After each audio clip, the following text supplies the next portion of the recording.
So if we could give Marianne sharing access, then we're ready to go. Great. Thank you very much. I've really enjoyed listening to all of this.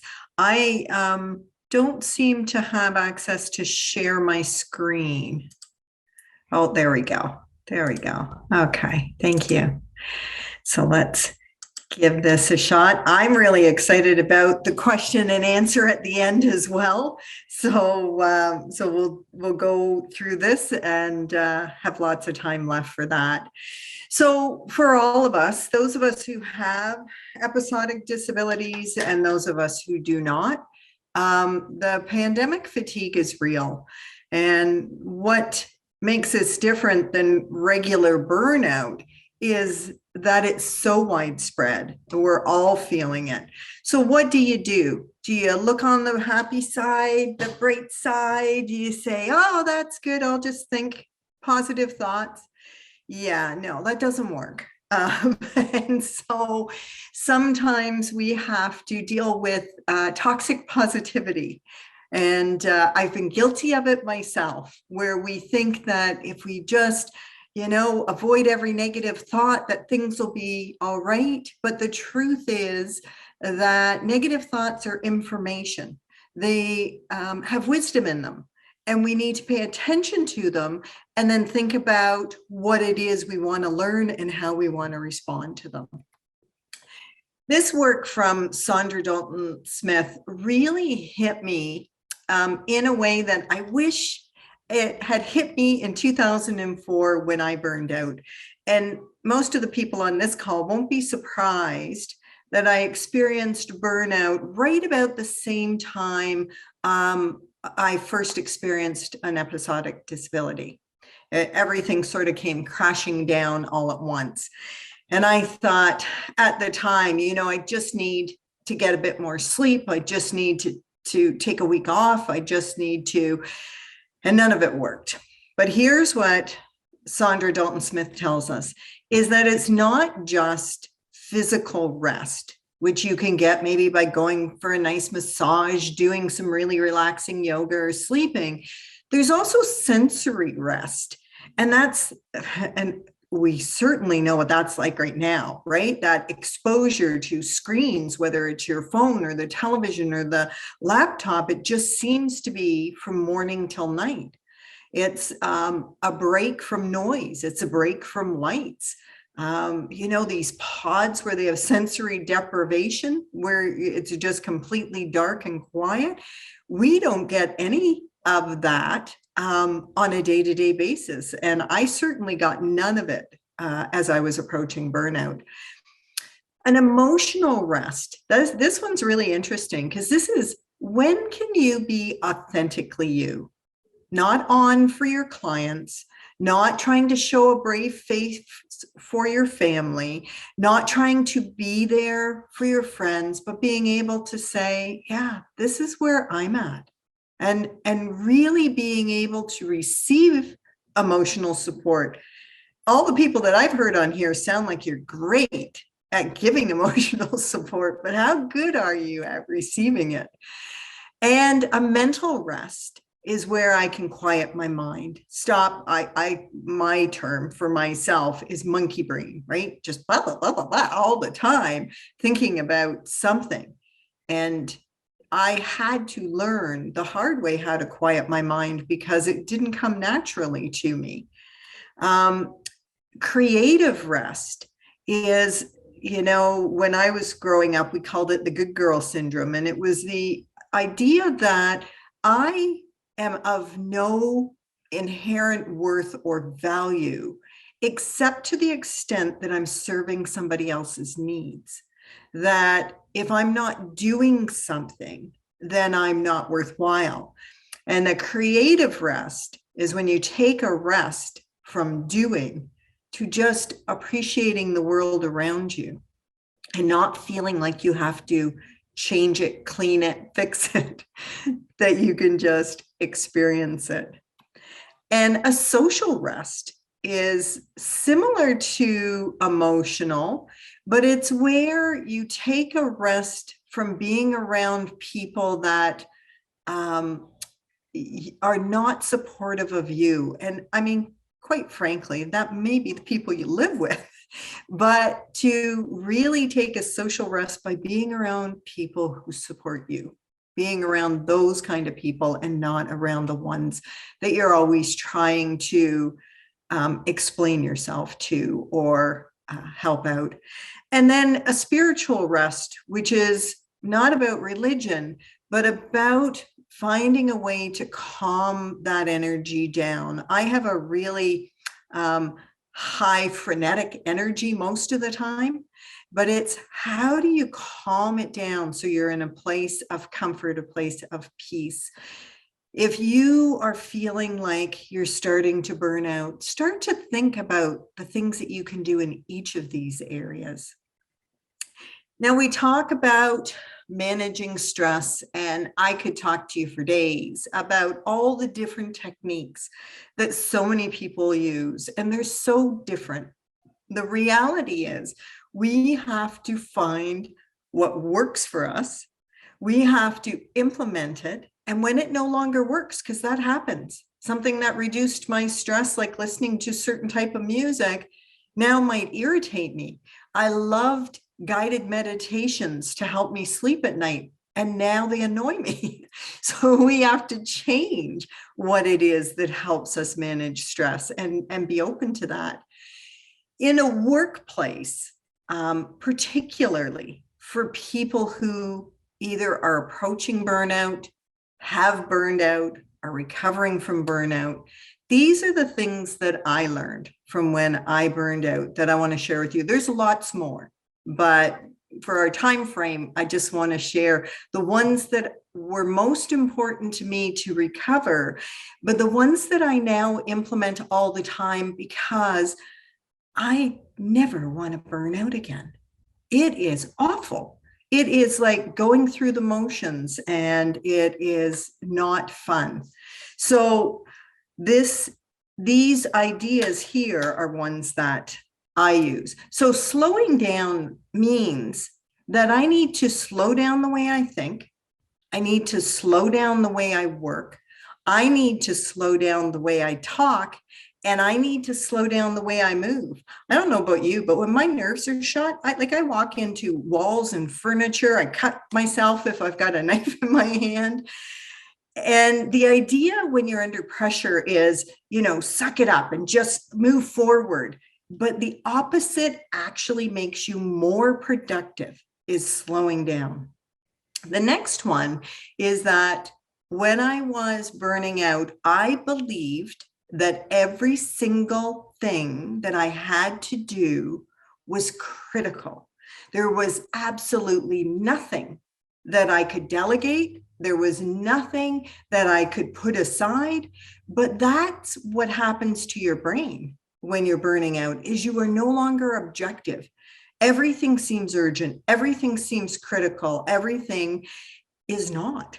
And so ask someone that you trust, whether it's your supervisor, or it's a coworker, it's a family member, get help saying, what is the most important? And one of the things that I learned is going to my boss and saying, can you give me the top 3 priorities? Here's all the tasks I have. Can you tell me what your top 3 priorities are? Because at least I know that they're going to be happy with that, even if I don't get everything done. The next one, you all know that multitasking is a myth. We can't actually do 2 things at once. Our brain doesn't allow it. What you're doing is you're switching from this to that, to this to that, and you're actually losing time when you're doing your emails while you're writing a report and, listening to somebody talk to you. If you feel overwhelmed, try to eliminate as much of the other stimuli as you can and focus on one thing at a time.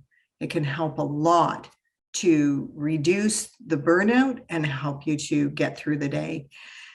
Another thing I found, there's lots of people who talk about meditating for an hour in the morning and, bless them, but I can't do that.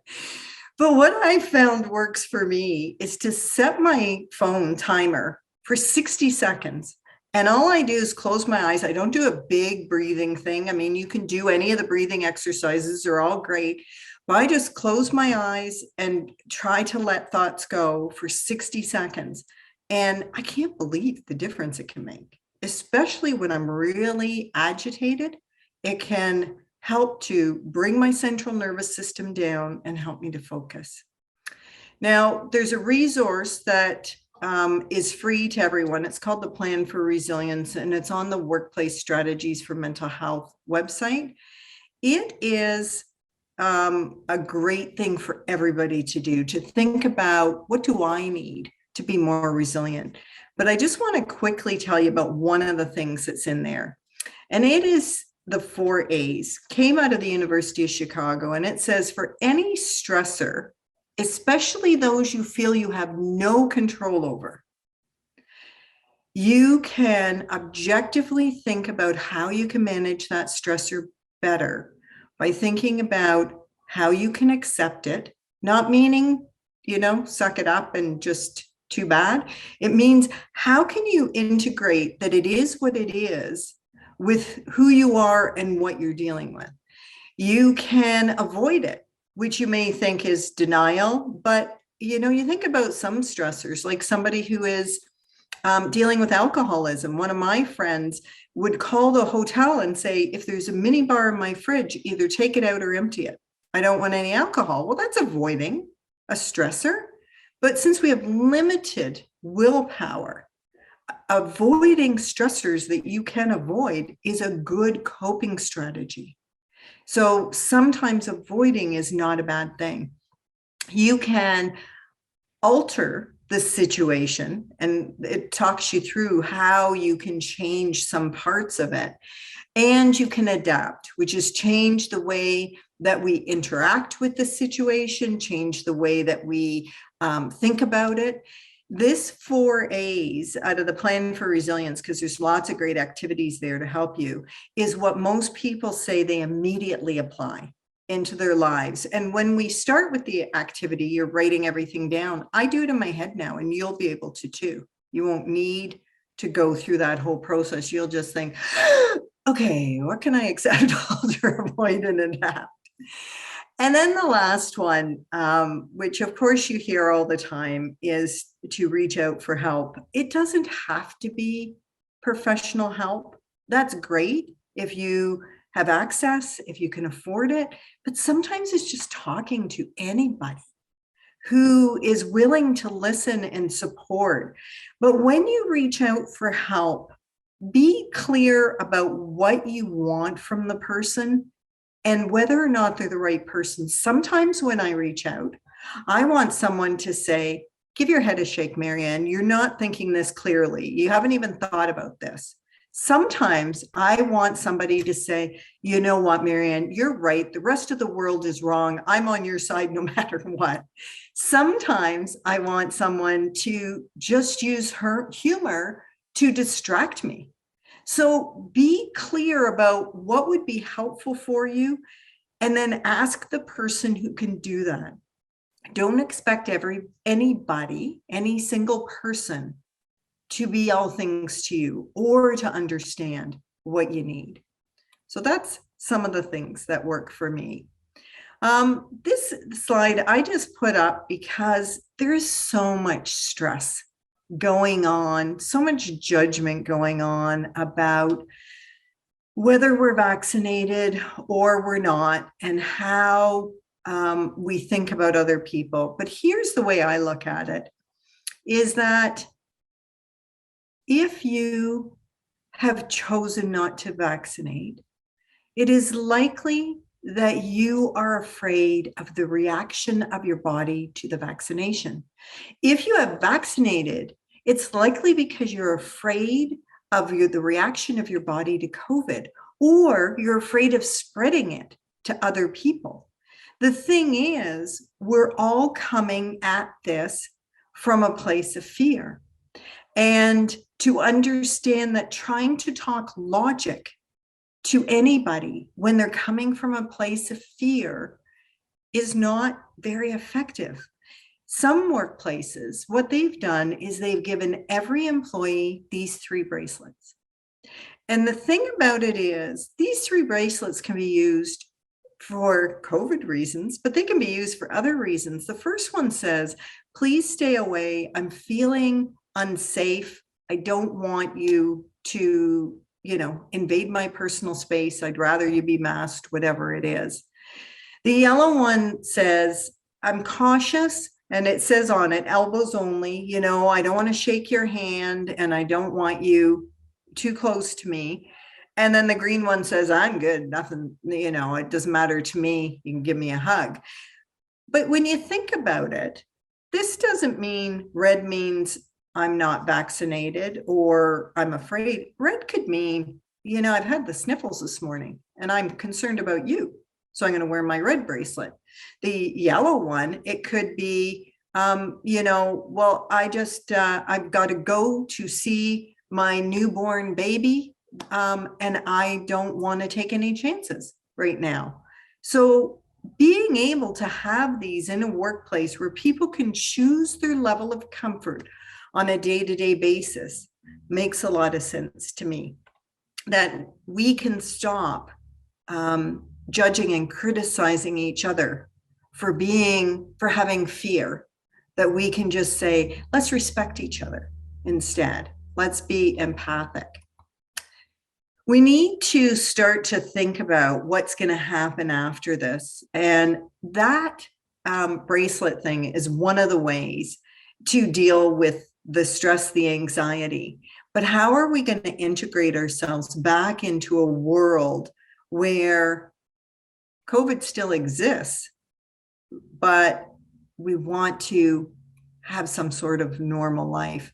You need to start to envision it in order first that you can deal with what's going to be comfortable for you, but also so that you can imagine life going forward. My personal opinion is that our main purpose in life every single day is to create rich memories that will sustain us, that we can say, yeah, I connected with this person. I had a laugh with that person.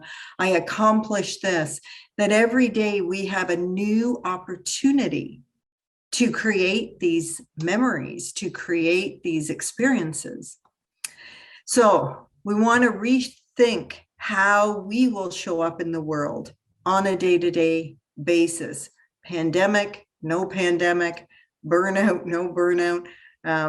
I do believe that for me, my burnout was a gift because I had to deal with what it was in my character, in my personality, in my neuroses that brought me to burnout. And once I've done that, now I can create a better quality of life for myself than I could before. I was a victim of my own internal beliefs. And now I'm not as much. So this little quote from Rumi says, never give from the depth of your well, but from your overflow. And some of you talked very eloquently about that, to be realistic, that if we're not feeling well, if we're dealing with something that is cutting into our energy, it is what it is. To get angry at the situation or at ourselves doesn't serve anybody. And being able to be honest and authentic about what works for you does. So think about what it is that you will do differently for yourself as a result of this. And that's my website. I want to say that the workplace strategies for mental health.com is the website where you'll find Plan for Resilience, and everything there is free to use. And I've finished in even less time, so there's more time for Q&A. So I think, Melissa, I'll send it back over to you. Thank you so much, Marianne. Really appreciate how succinct you were able to be for us this afternoon, and to give us a little bit of extra time for this Q&A, because we've got a lot of folks